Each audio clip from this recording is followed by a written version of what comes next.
343. On the original one, you mean? It could be that we did the borings and now we know how much limestone's under there. I don't know if that increased. That was a variable, wasn't it? The depth of the limestone. So it's It's always that way when you bid something the second time, it's always more. My brother beats that in my head all the time. He said, I can't get municipalities to understand that. When you bid the second time, always cost them more. But I don't think municipalities should be overpaying either. It's just that you've given the contractor too much information, so they know what to do. I guess my personal opinion is I'll reach out to Butler Fairman tonight, try to get you guys more information tomorrow.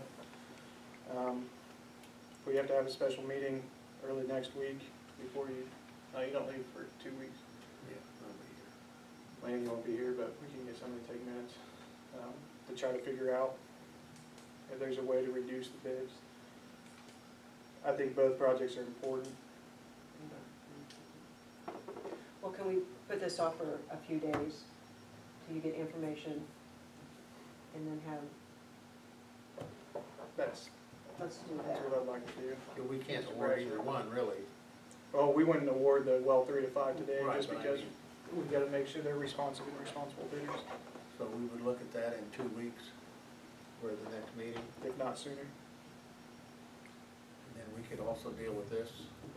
Right, we would want to keep doing it quickly is to try to let Peerless know as quickly as possible. So if they have a rig available, that maybe we can stay on a good spot on the schedule so they can get in, do the pump test, know what the quality is, let Butler Fairman know what the concentration hydrogen sulfides are, so that when they're doing preliminary engineering on aeration, they know what to size it for, quantity and quality wise.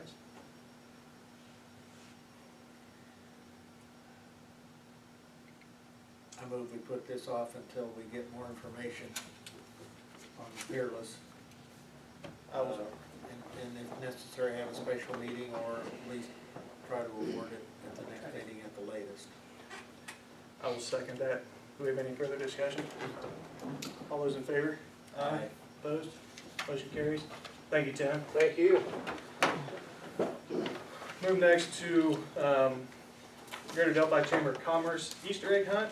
They're wanting to use Riley Park Saturday, March 31st at 12:30 p.m. for their Easter egg hunt, or I guess games start at 11, Easter egg hunt starts at 12:30. They just wanted approval to use the park. So moved. Second. We have a motion and a second. Any further discussion? All those in favor? Aye. Opposed? Motion carries. Mr. Bradshaw, you're heading up the organization, I guess, of the public meeting on March 20th, I think it's scheduled now. We've kind of listened to people and ourselves, I guess, too, that we need to get more information out about the water situation. And so we're going to have at least one public meeting, maybe another one, but at least one public meeting on March the 20th, which is a Tuesday. It'll be at the canal, 6:30.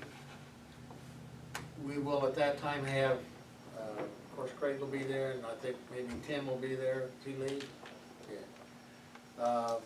And Butler Fairman will be there. We'll try to have a kind of a history of where we've come from and what we have now and what we see or what we think the future is going to be and what our needs are going to be. And have the opportunity to answer any questions. Absolutely, with public comments and public input, and, because the changes are going to be pretty dramatic in terms of the cost of those changes, and we need people to understand why we need to do this and what we need to do. Because we're still up in the air about some things. But we do have to make plans the future for our water system. That's all there is to it. If we do nothing, we could be in serious trouble if we lost one of our wells or two of our wells, two of our big wells, big trouble, quickly. So, we need to promote that for the 20th of March, 6:30 at the Canal Center. And hopefully if there's any comments or anybody has any ideas about what we need to do or say, or how much information you think, we can give you most of the information. We'll have the experts there and talking about that. Craig will be there and he'll give at least a half-hour, 45-minute summary of all the problems we have. Right, Craig? Sure. And your financial analysis guy will be there too. Uh, No. I doubt that, but we have a lot of that information. They've already done that work. It's a question of how much money we spend, that's what how it will affect the rates. We do have that information. And it's a question, do we do this, and this, or we nothing, or And what options are available to us. what? And whether we stay in the current aquifer, whether we go north, whether we stay in the current aquifer and plan on going north and start taking some steps up that way. What maintenance items we need to address that we haven't addressed in at least 18 years. I think all of that will be included. Absolutely, we'll talk about the water towers and the pump stations and the wells and pipes and all the different things that, you know, water system's something you don't think about. You turn the tap on and you got great water, we do.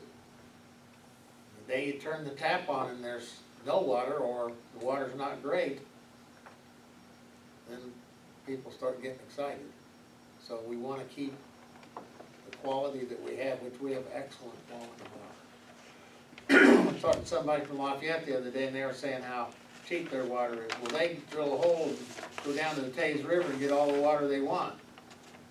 We can do that, but we have to go 4 miles up the river, across the river. We could get the same water, or some of the same water. Is the Taze River water, good water, would not require this filtration, or not require aeration? It would require filtration for iron and manganese. But it's not stinky water though. We didn't, I don't think we saw, I'm sure there were some sulfides in there, but not at the concentration that It was you would detect it. Cause that's not a cost that costs us now, but costs us every month after that. That's what the problem is. That's a big cost and it never goes down, it keeps getting higher. Where if you got the water that doesn't require it to treat it as bad, you may be better off spending more money now and less money in the future. There are lots of options. I mean, there's lots of things that are possible, but you have to look at the cost effectiveness of doing each one of those things. And I don't know what the recurring cost of aeration would be. I think it's pretty hands-off system from, we haven't talked about it too much. And you can just pump it and it cascades down and lets all the sulfide out, and you go from there. You may have some regular cleaning, additional electric. Craig, does aeration take anything other than sulfides out? You still have to treat it for the other things? Right, we still have to inject chlorine and fluoride in it. I think there are, There's not much maintenance to aeration at all. It'd actually be cheaper than maintaining 5 miles of water main. If you have to aerate or do anything to that water coming in, do you do it when it gets to town or do you do it out there? Or well, you we would would, treat the water, if you go out 4 mile out and bring that water to town. No, you that would wouldn't treat have it. to be treated No, I mean, No, any that- treatment you do, is it done here or out there? here. no. With it, Well, you mean out by the, For the northwest well field, for the iron and manganese treatment, what we would do, at least the way we've looked at it, is treat it close to the well field. That way we have, it's not raw water, it's treated water coming back into town. So if we drain somebody's well, we could provide them with city water on site. And then you open up the opportunity to provide city water to people on the route back into town. good point, real good point. So that's, the schematic design shows it somewhere near the well field. So we get a factor, if somebody wanted to go in out there, a possibility we could take care of between here and well. A lot of barren ground out there. I think one of the other factors is, of course, the demands, future demands of other users. Now, the only big user we have, of course, is Packers, and their demand will stay roughly the same. But there could be something goes into the Heritage Heartland Park out there, and they have kinda indicated they would like us to have available up to 500,000 gallons of water. We don't have it now, so if somebody came in out there and said we need bunches of water, we don't have it. Do you have a contract or a commitment to provide that water? To, and you're talking about Grace Tricky Farm, right? Area? Who's your Heartland Industrial Park? Yeah. I don't think so. Craig, do we have a contract to supply water? No. We don't have a contract, but we certainly, if somebody came in and said we wanna build a, you know, $45 or $100 million plant out there to cut diamonds or whatever it was, we'd wanna have water for them. We've got the facilities, we've got the water and sewer out there.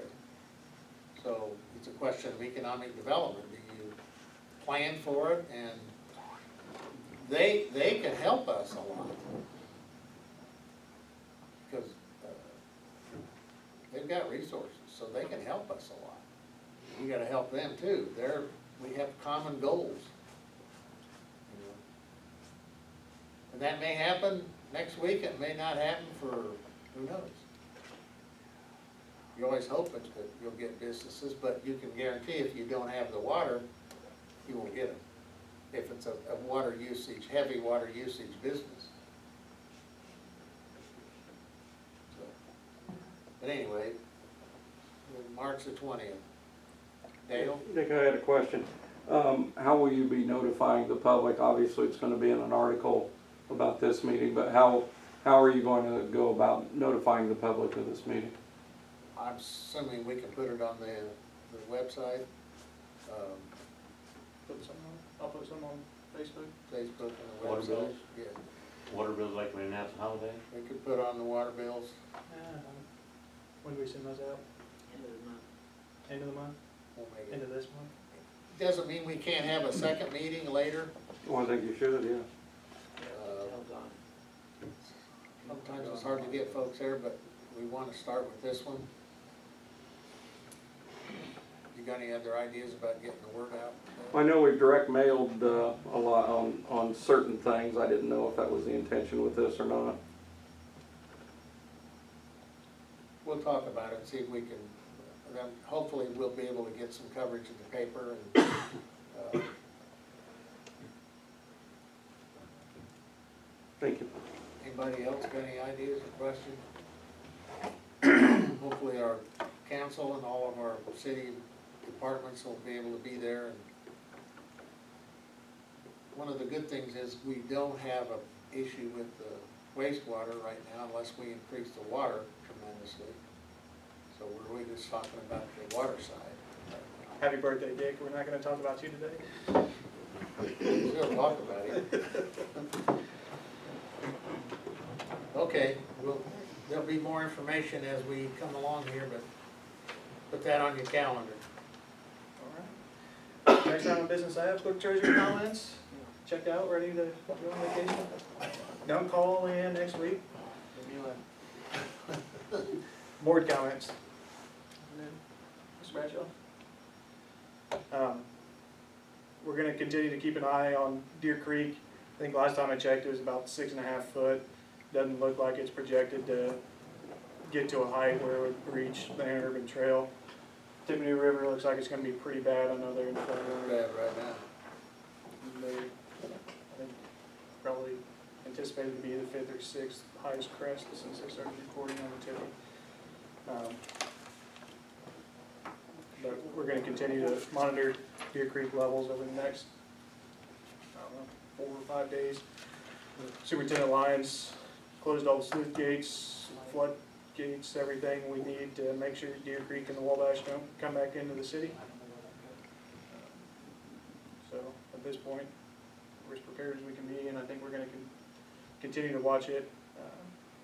I know we don't have an EMA director right now because they're on vacation, or they're finishing out their retirement on but Sharon Gerlach from the Indiana Department of Homeland Security called me this morning. She's been in contact with Tippecanoe County and Cass County, so they've been keeping track of things here in Carroll County, been in contact with dispatch.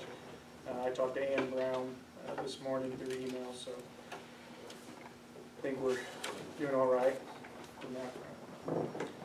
Move next to public comment. Thanks for the information. Thank you, Jeff.